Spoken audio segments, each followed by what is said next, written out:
નમો નમઃ. જયતુ સનાતન. આપણે શ્રાવણ માસ દરમિયાન અનેક પ્રકારના શિવલિંગોની પૂજા કરીએ છીએ. કોઈ નર્મદેશ્વરની પૂજા કરે છે, કોઈ ધાતુમય હોય, કોઈક સંપન્ન હોય તો સુવર્ણના શિવલિંગની પૂજા કરે, ચાંદીના શિવલિંગની પૂજા કરે, કોઈ પાર્થિવની પૂજા કરે, તો કોઈ પારદ એટલે કે પારો, ઇંગ્લિશમાં કહીએ તો મર્ક્યુરી, એના શિવલિંગ બનાવીને પણ પૂજા કરે.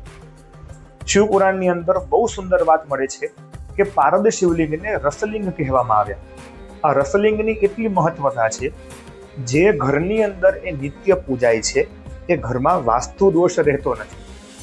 અત્યારે આપણે સૌ એમ કહીએ છીએ કે મારા પર કોઈએ કાળું જાદુ કર્યું છે, મારા ઉપર તંત્ર પ્રયોગ થયો છે, તો એનાથી બચવા માટે પણ અતાંત્રિક એટલે કે શુદ્ધ પ્રયોગ હોય તો એ છે પારદ શિવલિંગની પૂજા. જો તમને એવું લાગે અથવા કોઈ જ્યોતિષી તમને એમ કહે કે તમારા ઉપર તંત્ર પ્રયોગ થયો છે, તો ઘરની અંદર પારદ શિવલિંગને પધરાવો, એના ઉપર દૂધ વડે અથવા કોઈ દ્રવ્ય વડે અભિષેક કરો, તમારા દરેક તાંત્રિક પ્રયોગ નષ્ટ થઈ જશે. સાથે જે વ્યક્તિ સોમવારે ભગવાન પારદ એટલે કે શિવલિંગ ઉપર અભિષેક કરે છે, તેના બધા જ એના ઉપર કરેલા દુષ્ટ પ્રયોગો નષ્ટ પામે છે. માટે સૌ કોઈએ પારદ શિવલિંગની પૂજા આરાધના કરવી જોઈએ. નમો નમઃ. જયતુ સનાતન.